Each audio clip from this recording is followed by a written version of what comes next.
Ingat, ada sebuah kaidah yang harus bersama kita pahami. Bahwa tidak setiap yang Rasulullah tidak lakukan itu bid'ah.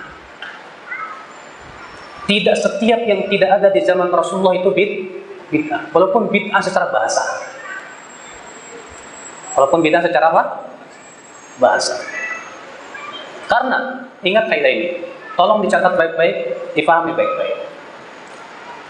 Semua yang Rasulullah SAW tinggalkan, semua yang Rasulullah SAW tidak lakukan, tidak lepas dari 3 keadaan. Keadaan yang pertama, Rasulullah tidak lakukan karena belum ada pendorongnya, belum ada sebabnya. Apa itu yang pertama? Rasulullah SAW tidak lakukan karena belum ada pendorongnya. Yang kedua, Rasulullah SAW tidak lakukan karena masih ada penghalangnya. Apa yang kedua? Rasulullah SAW tidak lakukan karena masih ada apa? Penghalangnya. Yang ketiga, Rasulullah SAW tidak lakukan sementara pendorongnya sudah ada, penghalangnya pun tidak ada. 3 keadaan. Saya akan bahas satu persatu supaya lebih paham. Dengarkan, tolong dengarkan baik-baik, jangan tidur. Ini kaidah penting banget untuk bisa membedakan. Yang pertama apa? Rasulullah SAW tidak melakukan suatu perbuatan karena apa? Karena belum ada pendorongnya. Contoh, kenapa di zaman Nabi tidak ada ilmu sorof, ilmu nahu? Belum dibutuhin, Pak. Belum ada pendorongnya. Sahabat semua ahli nahu, ahli sorof. Bahasa Arabnya paling fasih di dunia.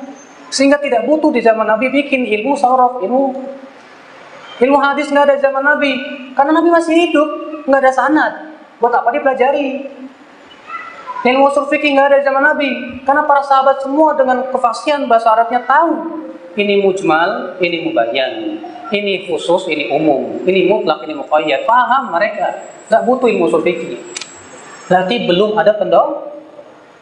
Di saat pendorongnya muncul dan itu maslahatnya besar, boleh dengan ijma' para ulama.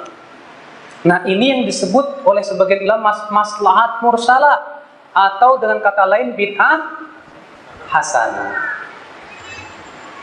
Paham tidak? Yang kedua apa? Nabi SAW tinggalkan karena ada penghalang. Contoh, kenapa di zaman Nabi tidak dikumpulkan Al-Quran jadi satu mushaf? Ada penghalangnya, Al-Quran terus-menerus turun, Mbak. Belum selesai. Dan Al-Quran selesai pun sudah mendekati Rasulullah wafat. Sehingga tidak sempat. Namun Nabi mengisyaratkan akan adanya mushaf dalam hadis-hadisnya. Di antaranya hadis, siapa yang suka hatinya menjadi lembut, hendaklah ia membaca mushaf. Hadis ini diperselisihkan akan kesahihannya. Syekh Albani menghasankannya. Sekarang di zaman Nabi tidak ada mushaf karena masih ada penghalangnya. Ketika penghalang telah hilang, paham tidak? Dan sangat dibutuhkan Pak. Sangat dibutuhkan untuk membukukan Al-Quran. Bayangkan, kalau Al-Quran tidak dibukukan, penghafal Quran satu persatu meninggal dunia. Akan hilang Al-Quran. Maka untuk kemaslahatan menjaga Al-Quran, besar maslahatnya ini. Maka ini disebut apa? Maslahat mursalah. Atau dengan kata sebagian ulama, bid'ah. Di 2 keadaan ini. Sekarang yang ketiga apa? Nabi tidak lakukan sementara pendorongnya ada, penghalangnya tidak. Maka itu tidak disyariatkan. Contoh, disebutkan dalam hadis, Nabi sallallahu alaihi wasallam sholat Idul Fitri dan Idul Adha tanpa adzan dan tanpa qomat. Sementara pendorong untuk adzan dan qomat ada, mengumpulkan orang. Penghalangnya tidak ada. Nabi mampu untuk melarang ataupun menyuruh sahabat Bilal untuk adzan, mampu, bisa kok, gampang. Tapi kenapa Nabi tinggalkan? Berarti itu dalam rangka pensyariatan. Maka yang ketiga ini kalau dilakukan masalah, Pak. Adapun yang dua pertama dilakukan tidak masalah. Kemudian, Pak, maslahat mursalah atau dengan kata sebagian ulama bid'ah hasanah, itu tujuannya tiada lain untuk apa?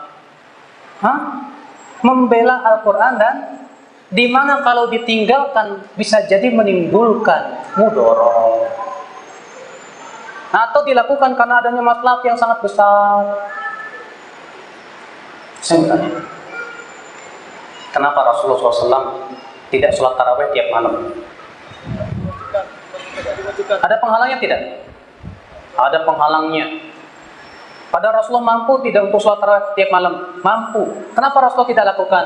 Kata Rasulullah, aku khawatir diwajibkan atas umatku. Ini penghalangnya. Maka di zaman Umar menganggap penghalangnya sudah tidak ada. Wahyu sudah terputus. Tidak mungkin lagi diwajibkan. Sementara ini maslahatnya besar.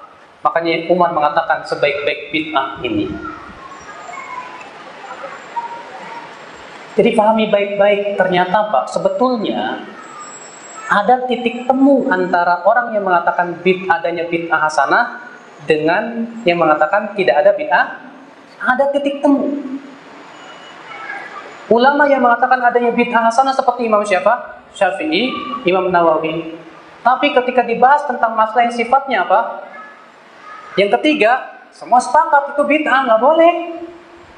Contoh, Imam Nawawi mengatakan adanya bid'ah hasanah. Tapi ketika ditanya, bagaimana hukum sholat raghaib dan sholat isu Sya'ban? Apa kata beliau? Alhamdulillah, fa inna hataini sholatain lam yarid fihi mahadithun sahih wala amila bihi salafus salih fahuma bid'atani madhumatan. Segala puji bagi Allah, dua salat ini sama sekali tidak ditunjukkan oleh dalil yang sahih dan tidak pula diamalkan oleh salafus salih. Maka dua salat ini bid'ah tercela. Tegas Imam Syafi'i mengatakan, Imam Nawawi apa? Bid'ah tercela. Di zaman sekarang dianggap bid'ah apa? Berarti ada benang merah di sini, Pak. Pahami baik-baik apa yang dimaksud oleh para ulama terdahulu bid'ah hasanah. Jadi kata-kata bid'ah hasanah di zaman sekarang ini terlalu lebar. Jadinya semua yang dianggap baik oleh akalnya bid'ah hasanah. Lah kalau seperti itu namanya membuka pintu selebar-lebarnya orang berkreasi sendiri. Musibah Allah. Musibah, nggak boleh seperti itu ya akal Islam, azakumullah. Nah inilah, ya, paham nggak? Paham insyaallah? Alhamdulillah, kalau paham.